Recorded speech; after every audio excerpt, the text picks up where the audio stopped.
7 দিনে 5 কেজি কমান যে পোস্টগুলো এখনকার দিনে দেখি, তো সেটা দেখে আমার এটাই মনে হয় যে এই ধরনের ডায়েট যদি আমরা ফলো করতে থাকি তাহলে আমাদের শরীরে অবশ্যই একটা নেগেটিভ এফেক্ট পড়বে। কারণ এত দ্রুত যদি আমরা ওজন কমাতে যাই সেক্ষেত্রে আমাদের অনেকটা মাসেল লসও হবে। তো যে মাসেল লসটা আমাদের শরীরের জন্য একদমই ভালো না। যাদের হাই সুগার বা হাই ব্লাড প্রেশার আছে তাদের জন্য তো একদমই সেটা ভালো নয়, কারণ যখন আমরা কিটো ডায়েট ফলো করছি কার্বোহাইড্রেটটাকে আমরা অনেকটা কম করে দিচ্ছি আমাদের ডায়েটে। তো সেক্ষেত্রে এবং যখন আমরা ইন্টারমিটেন্ট ফাস্টিং করছি তখন তো আমরা অনেকটা সময় না খেয়ে থাকছি। তো এই দুটো ক্ষেত্রেই অনেক সময় হয় যে হঠাৎ করে সুগার ফল হচ্ছে অনেক মানুষের মধ্যে। এটা মানে যারা ডায়াবেটিক পেশেন্ট তাদের ক্ষেত্রে এটা দেখা যাচ্ছে। আবার যাদের হাই ব্লাড প্রেশার তাদের ক্ষেত্রে এগুলোর জন্য যে এফেক্টটা পড়ে সেটা হচ্ছে হঠাৎ করে ব্লাড প্রেশার কমে যাচ্ছে বা সোডিয়াম কমে যাচ্ছে আমাদের বডিতে, ডিহাইড্রেশন দেখা যাচ্ছে। অনেক সময় দেখা যায় যে অনেকের মধ্যে কার্বোহাইড্রেট যখন কম যাচ্ছে মাথা ঘোরা বা একটা মাথাতে ঝিমঝিম ভাব এই রকম ধরনের জিনিসগুলো দেখা যায়। ফার্স্ট কথা হচ্ছে ডিটক্স ওয়াটার কিন্তু আমাদের বডি থেকে ফ্যাটটাকে গলিয়ে দিচ্ছে না। না খেয়ে থাকার ফলে যেটা হয় যে আমাদের কিন্তু না খেয়ে থাকলেই যে ফ্যাটটা লস হচ্ছে বডিতে সেটা কিন্তু নয়, অনেক সময় সেটার জন্য মাসেল লসও হয়। আর যখন মাসেল লস হয় তখন কিন্তু আমাদের বডিতে অনেক রকম সমস্যা দেখা যায় ধীরে ধীরে। 7 দিনে 5 কেজি কমান, এই ধরনের সোশ্যাল মিডিয়া পোস্ট নিশ্চয়ই আপনার কাছেও এসেছে, আপনিও দেখেছেন। এই ক্র্যাশ ডায়েট অথবা কিটো ডায়েট হোক বা ইন্টারমিটেন্ট ফাস্টিং, এগুলি কিন্তু খুবই জটিল। দ্রুত ওজন কমালেও শরীরের ভিতর একটা বড় ক্ষতি করে। তাই এই বিষয়ে না জেনে এগুলি শুরু করা কিন্তু খুবই জটিল সমস্যা। তাই এই বিষয়েই আমরা আজ জেনে নেব। নমস্কার, আমি মৌপ্রিয়া এবং আমাদের সঙ্গে এই মুহূর্তে রয়েছেন গৌরী দেবী হসপিটালসের ডায়েটিশিয়ান অর্পিতা পাত্র। আপনাকে অনেক অনেক স্বাগত জানাই। নমস্কার, আমি ডায়েটিশিয়ান অর্পিতা পাত্র। আজকাল সোশ্যাল মিডিয়া খুললেই দেখা যায় 7 দিনে 5 কেজি কমান, এই ধরনের পোস্টগুলো কিন্তু সোশ্যাল মিডিয়া খুললেই দেখা যায়। তো একজন ডায়েটিশিয়ান হিসেবে এই পোস্টগুলো দেখার পর প্রতিক্রিয়া কেমন হয়? 7 দিনে 5 কেজি কমান যে পোস্টগুলো এখনকার দিনে দেখি, তো সেটা দেখে আমার এটাই মনে হয় যে এই ধরনের ডায়েট যদি আমরা ফলো করতে থাকি তাহলে আমাদের শরীরে অবশ্যই একটা নেগেটিভ এফেক্ট পড়বে। কারণ এত দ্রুত যদি আমরা ওজন কমাতে যাই সেক্ষেত্রে আমাদের অনেকটা মাসেল লসও হবে। তো যে মাসেল লসটা আমাদের শরীরের জন্য একদমই ভালো না। আর একজন ডায়েটিশিয়ান হিসাবে আমার এটা মনে হয় যে আমরা যদি ধীরভাবে একটা সায়েন্টিফিকলি প্রত্যেকের বডি কম্পোজিশন অনুযায়ী আলাদা আলাদাভাবে, যেরকম কারোর অনেক রকম ডিজিজ থাকতে পারে, সেই অনুযায়ী যদি আমরা একটা ডায়েট ফলো করি, সেটা একটা ব্যালেন্স ডায়েট অনুযায়ী যদি আমরা ওয়েটটা লস করতে পারি তাহলে সেটা অনেকটা ভালো হয় এই মানে দ্রুত ওজন কমানোর থেকে।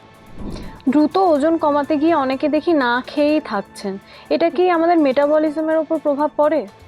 হ্যাঁ, অবশ্যই। কারণ যদি আমরা না খেয়ে থাকি অবশ্যই ওটা মেটাবলিজমের উপর এফেক্ট করছেই। কারণ যখন আমরা না খেয়ে থাকছি আমাদের বিএমআর অনেকটা কমে যাচ্ছে। আর যখন বিএমআর কমে যাচ্ছে তখন আমাদের মধ্যে যখন মাসেল লস হয় তখন সেক্ষেত্রে আমাদের অনেকটা এনার্জি কম, যে কোনো কাজ করতে আমাদের মনোযোগ কম, এই ধরনের সমস্যাগুলো আমরা দেখতে পাই। আর মেটাবলিজমটাকে আমাদের ঠিক রাখা অবশ্যই দরকার বডিতে। তো যখন আমরা অনেকটা টাইম না খেয়ে থাকছি বা দ্রুত ওজন কমাতে গেলে তো অবশ্যই আমরা অনেকটা সময় না খেয়ে থাকছি বা লিকুইড ডায়েট ফলো করছি বা ক্যালোরিটাকে কম ইনটেক করছি, তো এই ধরনের জিনিসগুলো আমাদের মেটাবলিজমের উপর অনেকটাই নেগেটিভ এফেক্ট পড়ছে। তো সেই কারণের জন্য এইভাবে আমরা ওয়েট লস না করে যদি একটা প্রপার ওয়েতে করি তাহলে সেটা আমাদের মেটাবলিজমকেও এফেক্ট করবে না আর আমাদের বডির জন্য সেটা ভালোও হবে। এই এখন শোনা যাচ্ছে কিটো ডায়েট আর ইন্টারমিটেন্ট ফাস্টিং, এগুলো ভীষণ জনপ্রিয় আজকালকার দিনে। তো যাদের সুগার বা প্রেসার রয়েছে তাদের জন্য এগুলো নিরাপদ? না, কিটো ডায়েট বা ইন্টারমিটেন্ট ফাস্টিং যেটাই, সেটা সবার জন্য নিরাপদ নয় প্রথম কথা।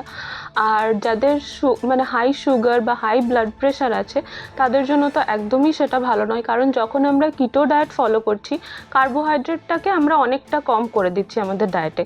তো সেক্ষেত্রে এবং যখন আমরা ইন্টারমিটেন্ট ফাস্টিং করছি তখন তো আমরা অনেকটা সময় না খেয়ে থাকছি। তো এই দুটো ক্ষেত্রেই অনেক সময় হয় যে হঠাৎ করে সুগার ফল হচ্ছে অনেক মানুষের মধ্যে এটা মানে যারা ডায়াবেটিক পেশেন্ট তাদের ক্ষেত্রে এটা দেখা যাচ্ছে। আবার যাদের হাই ব্লাড প্রেশার তাদের ক্ষেত্রে এগুলোর জন্য যে এফেক্টটা পড়ে সেটা হচ্ছে হঠাৎ করে ব্লাড প্রেশার কমে যাচ্ছে বা সোডিয়াম কমে যাচ্ছে আমাদের বডিতে, ডিহাইড্রেশন দেখা যাচ্ছে। তো এই কারণের জন্য আমার মনে হয় যে কিটো ডায়েট বা ইন্টারমিটেন্ট ফাস্টিংটা সবার জন্য নিরাপদ নয়। ওজন কমাতে গেলেই আমরা সাধারণত ভাত আর রুটি আগেই বন্ধ করে দিই, তো শরীর কি কার্বোহাইড্রেট ছাড়া চলতে পারে? না, কখনোই শরীর কার্বোহাইড্রেট ছাড়া তো চলতে পারে না, কারণ কার্বোহাইড্রেট আমাদের একটা শক্তির উৎস হিসাবে আমরা বলতে পারি। তো ভাত বা রুটিকে আমরা যদি পুরোপুরি সম্পূর্ণরূপে বন্ধ করে দিই তো সেক্ষেত্রে আমাদের শরীরে অনেকটাই এফেক্ট পড়বে, কারণ অনেক সময় দেখা যায় যে অনেকের মধ্যে কার্বোহাইড্রেট যখন কম যাচ্ছে মাথা ঘোরা বা একটা মাথাতে ঝিমঝিম ভাব এই রকম ধরনের জিনিসগুলো দেখা যায়। তো কার্বোহাইড্রেট যদি আমরা সম্পূর্ণরূপে বন্ধ না করে এটার বিকল্প হিসেবে আমরা এটাই বলতে পারবো যে আমরা যদি সেটাকে একটা ঠিকমতো পরিমাণ অনুযায়ী একটা সারা দিনের মধ্যে টাইম অনুযায়ী আমরা সারা দিনে কার্বোহাইড্রেটটাকে কিছুটা কিছুটা করে ডিস্ট্রিবিউট করে যদি মানে প্রত্যেকের বডি কম্পোজিশন অনুযায়ী সেইভাবে ডিস্ট্রিবিউট করে যদি ইনটেক করি তাহলে হয়তো আমাদের অতটা ক্ষতি হবে না। কিন্তু যদি আমরা কার্বোহাইড্রেট পুরো বন্ধ করে দিই সেক্ষেত্রে আমাদের বডি হয়তো কিছুদিন কাজ করতে পারবে, তারপর থেকে অনেকটা উইকনেস দেখা যেতে পারে বডিতে। এর সাবস্টিটিউট কি রয়েছে? সাবস্টিটিউট বলতে সাবস্টিটিউট তো ওইভাবে আমরা ভাত বা রুটি সাবস্টিটিউট হয়তো করতে পারি যে অন্য কোনো কার্বোহাইড্রেট রিচ প্রোডাক্ট দিয়ে, সেটা ব্যক্তি বিশেষে সবার ক্ষেত্রেই আলাদা হবে। যেরকম ধরনের ডালিয়া বা ওটস বা সুজি এই টাইপের জিনিসগুলোকে আমরা কখনো কখনো সাবস্টিটিউট হিসেবে ভাত বা রুটির বদলে হয়তো দিতে পারি, কিন্তু পুরোপুরি কার্বোহাইড্রেটের সাবস্টিটিউট নয়। কার্বোহাইড্রেটকে আমাদেরকে বন্ধ না করে তার বদলে আমরা ওটাকে পরিমাণ মানে একটা নির্দিষ্ট পরিমাণে নির্দিষ্ট টাইমে সেটাকে ইনটেক করতে পারবো। অনেকেই ডিটক্স ওয়াটার ইনটেক করে ওজন কমাতে চান, তো শরীর কি নিজের থেকেই ডিটক্স করতে পারে না? ডিটক্স ওয়াটার ইনটেক করে যদি আমরা ওজন কমাতে যাই বলি তো সেক্ষেত্রে ফার্স্ট কথা হচ্ছে ডিটক্স ওয়াটার কিন্তু আমাদের বডি থেকে ফ্যাটটাকে গলিয়ে দিচ্ছে না। আর ডিটক্স ওয়াটার আমাদের বডিকে অবশ্যই হাইড্রেটেড রাখতে হেল্প করে, বা আমরা যখন মানে যে আমরা এখনকার দিনে যে কোল্ড ড্রিঙ্কস বা সুগারি ড্রিঙ্কস যেগুলো হামেশাই আমরা খেয়ে থাকি সেগুলোর বদলে আমরা যদি অল্টারনেটিভ হিসাবে ডিটক্স ওয়াটারটাকে নিই তাহলে সেটা আমাদের বডির জন্য খুবই ভালো। কিন্তু এমনটা না যে ডিটক্স ওয়াটার খেলেই আমাদের ওয়েট লস হবে, তার সাথে আমাদেরকে অবশ্যই একটা প্রপার ডায়েটও ফলো করতে হবে। আর আমাদের বডি নিজে থেকে ডিটক্স করতেই পারে, কারণ হচ্ছে যে যেরকম ধরুন আমি এক্সাম্পল দিয়ে বলি যে যেরকম ফুসফুসের থ্রুতে আমাদের কার্বন ডাইঅক্সাইড বডি থেকে বেরিয়ে যাচ্ছে, স্কিনের মাধ্যমে আমাদের যে ঘাম বেরিয়ে যাচ্ছে সেটা, গাট আমাদেরকে হেল্প করছে যে আমাদের বডির যে ওয়েস্ট প্রোডাক্টগুলোকে সেগুলোকে স্টুলের মাধ্যমে বডি থেকে বের করতে, এরকম আরও নানা রকম প্রক্রিয়ার থ্রুতে মানে টক্সিন আমাদের বডি থেকে নিজে থেকে বেরোতে পারে। ডায়েটের ক্ষেত্রে জলের ভূমিকা কতটা? ডায়েটের ক্ষেত্রে জলের ভূমিকা অনেকটাই থাকছে, কারণ জল তো অবশ্যই আমাদের বডিকে হাইড্রেটেড রাখে। আর হচ্ছে যে আমাদের যে খিদে পাচ্ছে সেটাকে নিয়ন্ত্রণ করতেও জল অনেকটা হেল্প করে। তারপর হচ্ছে যেরকম কোষের কাজটা যাতে আমাদের ঠিকঠাকভাবে হয় সেটার জন্য আমাদেরকে জল হেল্প করে, কিন্তু জলটা সবার জন্য আলাদা আলাদা পরিমাণ, কারণ অনেক ডিজিজের ক্ষেত্রে তো জলটা একটা লিমিট পর্যন্ত মানে আমাদের রেস্ট্রিকশন থাকে, তো সেক্ষেত্রে সবার জন্য আলাদা আলাদা পরিমাণ, কিন্তু জলটা আমাদের বডিতে অনেকটাই হেল্প করছে আমাদেরকে সারাদিনের কাজ করার জন্য, হাইড্রেটেড রাখার জন্য, এইসব কারণের জন্য। আমাদের বাঙালিদের পাতে ধরুন ভাত মাছ ডাল এটা থেকেই থাকে, তো এটা থাকাকালীনও কি ব্যালেন্স ডায়েট করা সম্ভব? হ্যাঁ, যদি আমরা একদিক থেকে বলতে যাই যে এই ভাত ডাল মাছ সবজি এই সব নিয়ে যে বাঙালির যে খাবার সেটাকে একদিক থেকে দেখতে গেলে এটা একটা ব্যালেন্স ডায়েটই, কিন্তু সমস্যাটা যেটা হয় সেটা হচ্ছে যে আমাদের পরিমাণ নিয়ে খাবারের। আমরা যদি অনেক সময় হয় কি খাবারের পরিমাণ অনেকটা বেশি হয়ে যাচ্ছে বা অনেকে হয় যে অনেকটা কম খাচ্ছে, সেক্ষেত্রে সমস্যাটা দেখা যায়। আবার এটাও হয় যে হয়তো আমরা কোনো একটা পার্টিকুলার জিনিস বেশি খাচ্ছি, হয় ভাত বেশি খাচ্ছি সবজি কম খাচ্ছি, কিংবা ডাল বেশি খাচ্ছি, প্রোটিন রিচ যে প্রোডাক্টগুলো সেগুলো কম খাচ্ছি।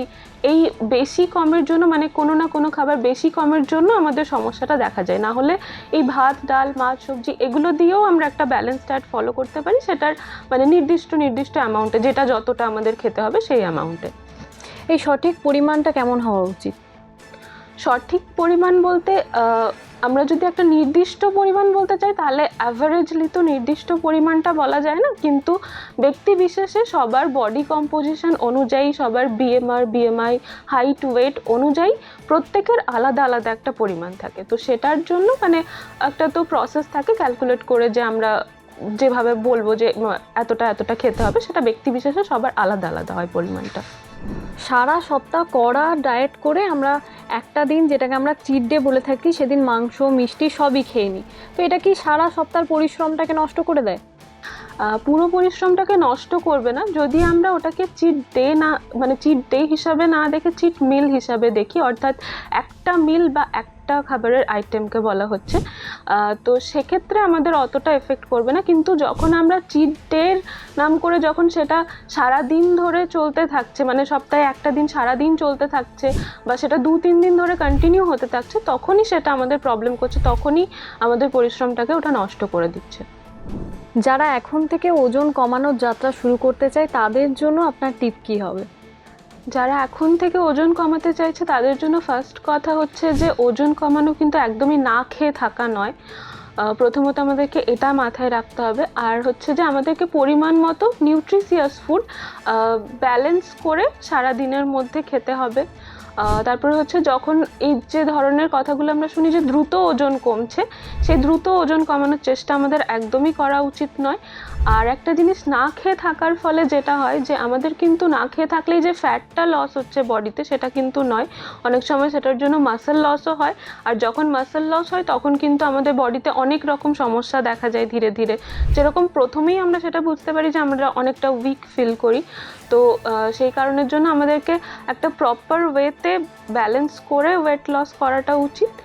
আর হচ্ছে যে আমাদের এটা যদি কোনোদিন মানে ওয়েট লসের যে জার্নিটা, সেটাতে যদি আমরা ফিল করি যে আমি মাথা ঘুরছে, দুর্বল লাগছে, তো তখনই আমাদের সেটা থেকে একটু সরে এসে সঠিক পরামর্শ নিয়ে তারপরে সেটাকে আমরা আবার কন্টিনিউ করতে পারি।